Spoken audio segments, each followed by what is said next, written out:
مرد کی دوستی مرد سے جچتی ہے، عورت کے ساتھ مرد صرف ناکام اچھا لگتا ہے۔ زندگی پرفیکٹ ہونے کا مطلب یہ نہیں ہوتا کہ ہمارے پاس ہماری ساری چاہتوں کا سامان ہو۔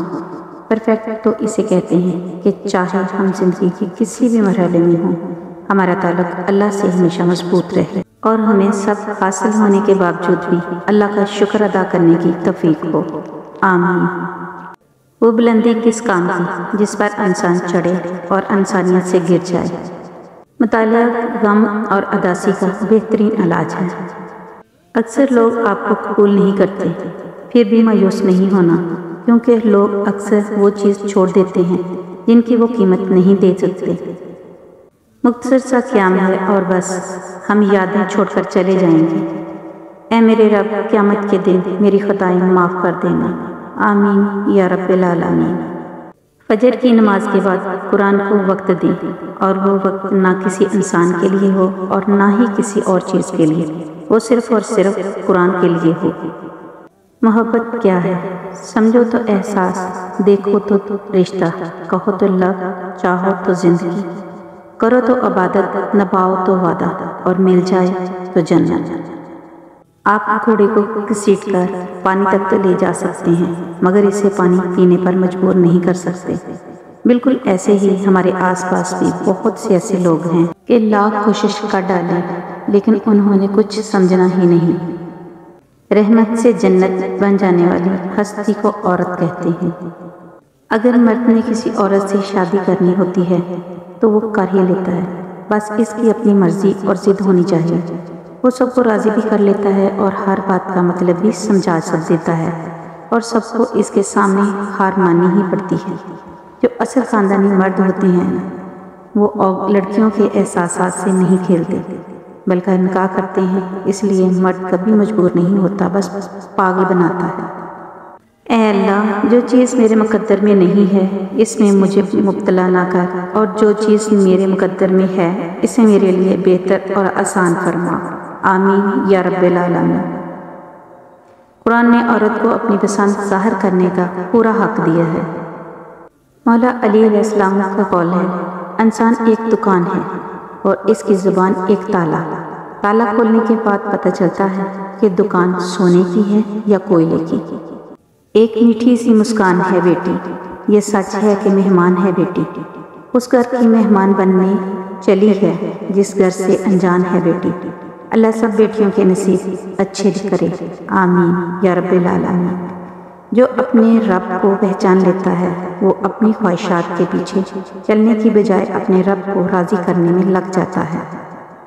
سرکار دو عالم صلی اللہ علیہ وآلہ وسلم نے فرمایا، میری امت کے تمام لوگوں کے گناہ اللہ تعالیٰ بخش دے گا سوائے ان لوگوں کی جو گناہ کر کے لوگوں کو فخر سے بتائیں کہ ہم نے یہ گناہ کیا ہے۔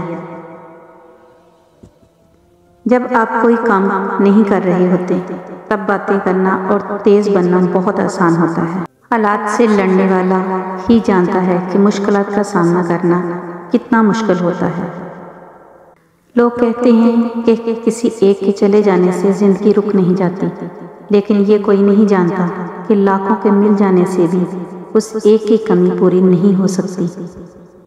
بیٹے کو اتنا پڑھاؤ کہ جہیز مانگنے کی ضرورت نہ پڑے، اور بیٹی کو اتنا پڑھاؤ کہ جہیز دینے کی ضرورت نہ پڑے۔ اپنے وہ نہیں ہوتے جو آپ کی غلطیوں اور عزتوں کا تماشا بنائیں، بلکہ اپنے وہ ہوتے ہیں جو آپ کی غلطیوں پر پیار، مان، بھروسے، احترام اور ادب کا پردہ ڈالیں۔ جب تعلقات میں آزمائش کے سوا کچھ بھی نہ ہو تو بڑے بڑے ظرف والے بھی ہار جاتے ہیں۔ کتنے دور نکل گئے رشتے نبھاتے نبھاتے، خود کو کھو دیا اپنوں کو پاتے پاتے۔ لوگ کہتے ہیں ہم مسکراتے بہت ہیں اور ہم تھک گئے درد چھپاتے چھپاتے۔ وقت کی وقت پر قدر کریں، وقت کے پاس بھی اتنا وقت نہیں کہ آپ کو دوبارہ وقت دے سکے۔ نیک عمل بس وہی ہے جو لوگوں کی تعریف کی توقع سے بے نیاز ہو کر کیا جائے۔ پریشانیاں صرف مکافات عمل کی تحت ہی نہیں آتی، کچھ بطور آزمائش، کچھ بطور انبیاء، کچھ بلندی درجات، کچھ گناہ کے کفارہ، اور کچھ آخرت کی تیاری کے لیے بطور یاد دہانی کے لیے بھی آتی ہیں۔ انسان جس بھوک پیاس سے ڈرتا ہے میرے اللہ نے اسے عبادت بنا دی۔ دنیا کا ہر تعلق ایک غلامی ہے۔ آپ جتنا زیادہ تنہا ہیں اتنے ہی زیادہ آزاد ہیں۔ ہر خاندان میں ایک ایسا شخص ضرور ہوتا ہے جو سارے خاندان کو آپس میں لڑوا کر کہہ رہا ہوتا ہے کہ میری دلی خواہش ہے سب مل جل کر رہیں۔ پرانے زمانے میں جب کوئی یہودی راستے میں پتھر پڑے دیکھتے تو کہتے کہ لگتا ہے یہاں سے کوئی مسلمان نہیں گزرا۔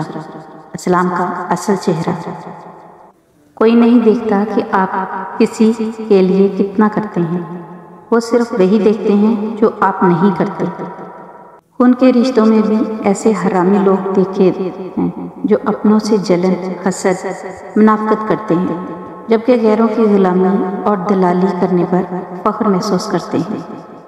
جب کوئی عورت بچے کی پیدائش کے وقت چیخ اور رو رہی ہوتی ہے تو تب مرد کو وہاں موجود رہ کر دیکھنا چاہیے کہ کیسے کسی کی بیٹی اپنی جان کو زندگی اور موت کی کشمکش میں ڈال کر تیری نسل کو ایک نام دینے جا رہی ہے، اور کیسے تیری نسل کے لیے تڑپ رہی ہے، تاکہ کل کلام جب تم اس سے کہو کہ تم نے میرے لیے کیا ہی کیا ہے، یا اولاد پیدا کر کے تم نے کون سا دنیا کا انوکھا کام کیا ہے، تو کم سے کم اس کا کوئی ثبوت تو تجھے یاد رہے۔